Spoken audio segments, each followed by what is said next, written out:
दोस्तों, क्या आप अपनी सुबहों को बेहतर बनाने के लिए तैयार हो? चलो मिलकर सुबह की जादूगरी को खोलते हैं। sonygeography.com पर आइए और अपने दिन की शुरुआत अचंभे और ज्ञान से कीजिए। सुबह की खूबसूरती को अपनाइए। भूकंप ये हमें याद दिलाते हैं कि जमीन के नीचे बहुत शक्तिशाली ताकतें काम कर रही हैं। ये ताकतें कुछ ही सेकंड में इतनी ऊर्जा छोड़ सकती हैं कि जमीन हिल जाए और इमारतें गिर जाएं। सोचो, तुम एकदम सख्त जमीन पर खड़े हो और अचानक से वो तुम्हारे पैरों के नीचे हिलने लगे।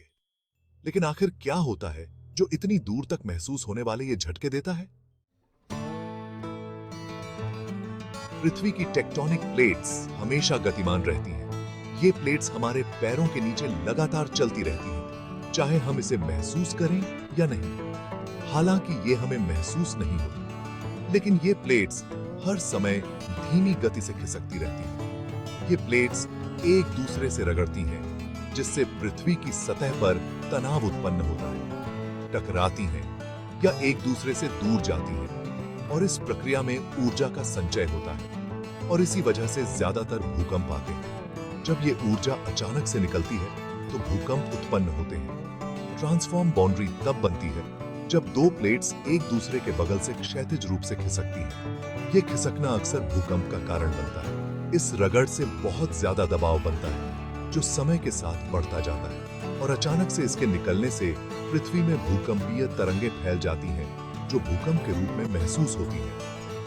कन्वर्जेंट बाउंड्री वो जगह होती है जहां दो प्लेट्स आपस में टकराती हैं, जिससे जमीन में बड़े बदलाव होते हैं, जिससे सबडक्शन होता है या पहाड़ बनते हैं, और ये प्रक्रिया लाखों सालों में होती है। और अक्सर शक्तिशाली भूकंप भी आते हैं जो बड़े पैमाने पर विनाश कर सकते हैं। डाइवर्जेंट बाउंड्री वो होती है जहां प्लेट्स एक दूसरे से दूर जाती हैं, जिससे पृथ्वी की सतह पर नई संरचनाएं बनती हैं, और बीच में मैग्मा भर जाता है जो ठंडा होकर नया क्रिस्टल पदार्थ बनाता है, जिससे नया क्रिस्टल पदार्थ बनता है और पृथ्वी की सतह का विस्तार होता है। इन बाउंड्री पर आने वाले भूकंप आमतौर पर कम तीव्र होते हैं, लेकिन ये भी महत्वपूर्ण होते हैं क्योंकि ये हमें पृथ्वी की गतिशीलता का एहसास कराते हैं। भूकंप की शक्ति रिक्टर स्केल से मापी जाती है। हर एक नंबर का बढ़ना भूकंपीय तरंगों के आयाम में 10 गुना वृद्धि दर्शाता है। 3 तीव्रता वाला भूकंप एक हल्का कंपन हो सकता है, जबकि 7 तीव्रता वाला भूकंप व्यापक विनाश का कारण बन सकता है। इसके प्रभाव तीव्रता, गहराई और आबादी वाले क्षेत्रों से निकटता पर निर्भर करते हैं। उथले भूकंप गहरे भूकंपों की तुलना में अधिक विनाशकारी होते हैं। जमीन के हिलने से इमारतें गिर सकती हैं, सड़कें टूट सकती हैं और भूस्खलन हो सकता है।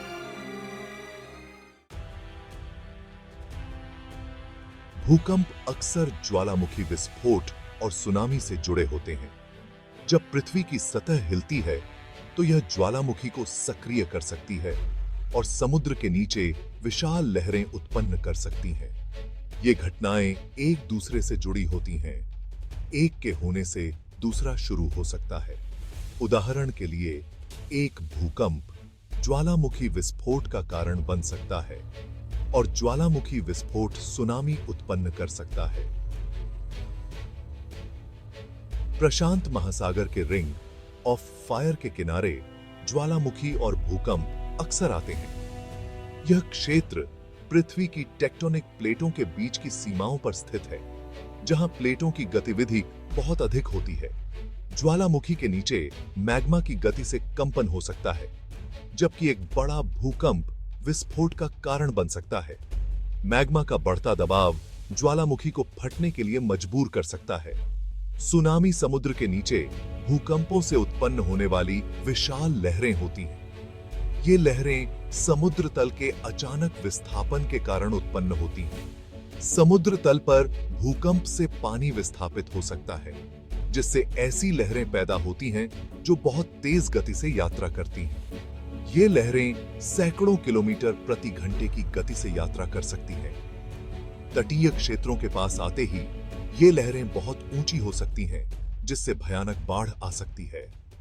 तटीय समुदायों के लिए ये लहरें विनाशकारी हो सकती हैं, जिससे जान माल का भारी नुकसान हो सकता है। भूकंपों की भविष्यवाणी करना अभी भी एक बड़ी चुनौती है। मौसम के पैटर्न के विपरीत पृथ्वी की पपड़ी के भीतर होने वाली प्रक्रियाएं छिपी हुई हैं। वैज्ञानिक ऐतिहासिक आंकड़ों, फॉल्ट लाइनों और टेक्टोनिक प्लेट गतिविधि के आधार पर उच्च जोखिम वाले क्षेत्रों की पहचान करते हैं। वे जमीन के आकार में बदलाव, भूजल स्तर और रेडॉन गैस उत्सर्जन की निगरानी करते हैं। हालांकि ये संकेतक पूरी तरह से विश्वसनीय नहीं है और भूकंप बिना किसी चेतावनी के आ सकते हैं। पृथ्वी की पपड़ी के बारे में हमारी समझ अभी भी विकसित हो रही है।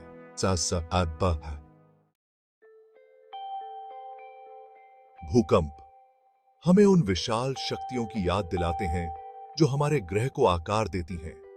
तकनीकी प्रगति के बावजूद हम प्रकृति की मार के आगे असहाय हैं। भूकंपों के पीछे के विज्ञान को समझना उनके प्रभाव को कम करने के लिए महत्वपूर्ण है।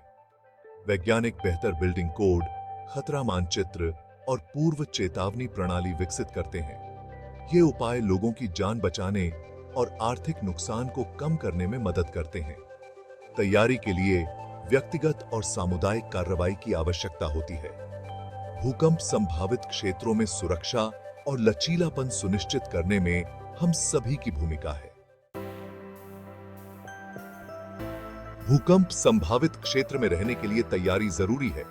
यह तैयारी न केवल आपकी सुरक्षा सुनिश्चित करती है, बल्कि आपके परिवार और समुदाय की भी। जोखिमों के बारे में जागरूक रहें, एक योजना बनाएं और जानें कि भूकंप के दौरान और बाद में क्या करना है। एक अच्छी योजना में आपातकालीन संपर्क, निकासी मार्ग और आपातकालीन किट शामिल होनी चाहिए। भारी वस्तुओं को सुरक्षित करें, सुरक्षित स्थानों की पहचान करें और एक आपातकालीन किट तैयार रखें। किट में पानी, भोजन, प्राथमिक चिकित्सा सामग्री और अन्य आवश्यक वस्तुएं होनी चाहिए। भूकंप के दौरान जमीन पर लेट जाएं, किसी मजबूत चीज के नीचे छिप जाएं और उसे पकड़े रहें। यह अभ्यास नियमित रूप से करें ताकि आपात स्थिति में आप और आपका परिवार तैयार रहें। अगर बाहर हैं, तो इमारतों और बिजली की लाइनों से दूर किसी खुले क्षेत्र में चले जाएं। खुले स्थान में रहना सुरक्षित है, क्योंकि गिरती हुई वस्तुओं से चोट लगने का खतरा कम होता है। भूकंप के बाद आफ्टर शॉक के लिए तैयार रहें और चोटों की जांच करें। आफ्टर शॉक मुख्य भूकंप के बाद आ सकते हैं और वे भी खतरनाक हो सकते हैं। गिरी हुई बिजली की लाइनों और गैस रिसाव जैसे संभावित खतरों से बचें। किसी भी प्रकार की क्षति की रिपोर्ट करें और आवश्यकता अनुसार मदद प्राप्त करें।